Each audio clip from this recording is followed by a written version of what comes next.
নমস্কার, আমি অমরেন্দ্র একটা নতুন ভিডিও নিয়ে চলে এসেছি আপনাদের কাছে আমার গ্রিন ডায়েরি চ্যানেলে। আজকে একটি সিনেমার বিষয় নিয়ে কথা বলবো। 2025-এ রিলিজ করবে সেই সিনেমাটির নাম খাঁচা। প্রথমে আসি পরিচালক অনির্বাণ চক্রবর্তীর কথায়।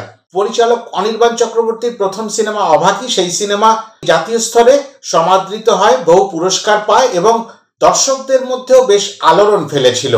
বহুদিন পরে সিনেমা মৃন্ময়কে নিয়ে তিনি আবার নতুন একটি সিনেমা করছেন, তার নাম খাঁচা। এবার আসবো মৃন্ময় ছাড়া এই সিনেমায় আর কে কে আছেন। আছেন রজতাভ দত্ত, মীর, প্রত্যুষা পাল, কাঞ্চনা মৈত্র, সোনালী চৌধুরী, ইমন চক্রবর্তী, এরকম আরো অনেক কলাকুশলী রয়েছেন, অভিনেতা অভিনেত্রী রয়েছেন।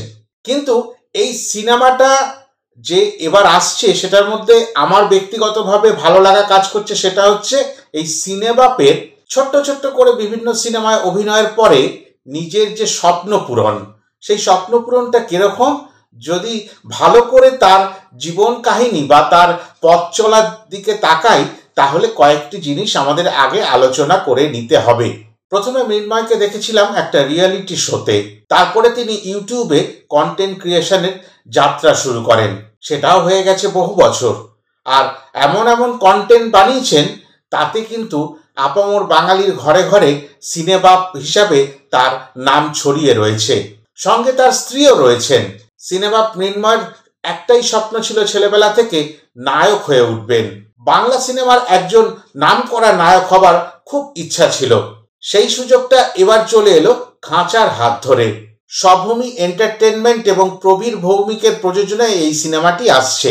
সহ প্রযোজনায় কিন্তু সিনেবাপ এন্টারটেনমেন্ট। তার মানে বোঝা যাচ্ছে যে তিনিও সামান্য কিছু হলেও লগ্নি করেছেন।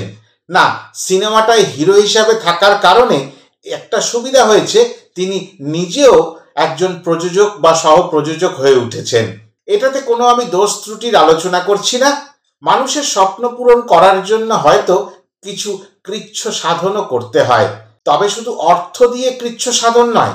এই সিনেমাটির শুটিং শুরু হবার আগে গল্পের তাড়নায় মৃন্ময়কে প্রায় 6 মাস ধরে ডায়েট কন্ট্রোল করে জিম করতে হয়েছে, শরীর চর্চা করতে হয়েছে। তাকে 6 প্যাক দেখাতে হবে, যেটা অন্যান্য নামি দামি নায়কদের মধ্যে কজনেরই বা আছে, সেটা কিন্তু তাকে প্রথম সিনেমাতেই করতে হচ্ছে। মানে নায়ক হিসাবে প্রথম যে আত্মপ্রকাশ মৃন্ময়ের, সেই সিনেমাতেই তাকে করতে হচ্ছে।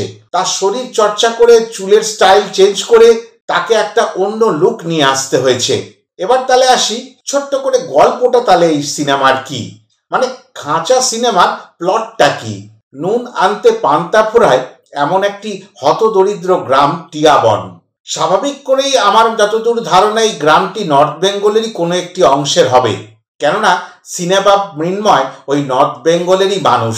তা সেই টিয়াবন এমনই একটি গ্রাম যেখানে সাধারণ মানুষের কারোরই কোনো পুলিশের খাতায় নাম ওঠেনি, মানে কোনো কুকর্ম করে। কিন্তু সেখানে একটা ঘটনা ঘটে এবং সেই ঘটনা বহুদিন ধরে ঘটে চলেছে। ঘটনাটি কি, যে বিদেশে শ্রমিকের কাজে পাঠাবার নাম করে বেশ কিছু অসাধু ওই গ্রামের মানুষই গ্রামের মেয়েদেরকে পাচার করে দেয় এবং সেই পাচার চক্র এতটাই বাড়াবাড়ি হয়ে যায় যে পাচার চক্রের আসল যে মাথা দুজন, তারা কিন্তু ওই মৃন্ময়ের মামা এবং মামি। মৃন্ময়ের চরিত্রের নাম এখানে কমলেশ।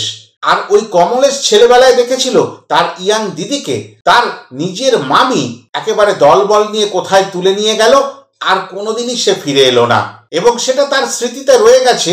এবং তার মধ্যে এমন একটা ভাবনা তৈরি হয়েছে যে ওই ঘটনার পরে তিনি সেইভাবে কোনোদিন শান্ত থাকতে পারেননি। এই করতে করতে তার মাও এই পৃথিবী ছেড়ে চলে যায়। একা কমলেশ এবার কিন্তু সেই দিদির খোঁজ করতে বেরোবে, পাশাপাশি হারিয়ে যাওয়া গ্রামের অন্যান্য মেয়েদেরও খোঁজ করবে।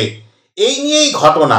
আর রজতাভ দত্ত হচ্ছেন তার মামা, কাঞ্চনা মৈত্র হচ্ছেন এখানে তার মামি। আর বহুদিন পরে, একেবারে মিরাক্কেলের সেটের পরেই বলা যেতে পারে, মীর এবং সিনেবাপ মৃন্ময়কে একসাথে আমরা বড় পর্দায় কিন্তু দেখতে পাবো। অবশেষে কিভাবে সত্যের জয় হবে, এই নিয়েই সিনেমা। তবে এই ধরনের সিনেমা আগে যে একেবারে হয়নি তা কিন্তু নয়। তবে অনির্বাণ চক্রবর্তীর পরিচালনায় কিভাবে এই সিনেমাটি আমাদের কাছে এসে পৌঁছাবে সেটা দেখার জন্য কিন্তু একটু অপেক্ষা করতেই হবে।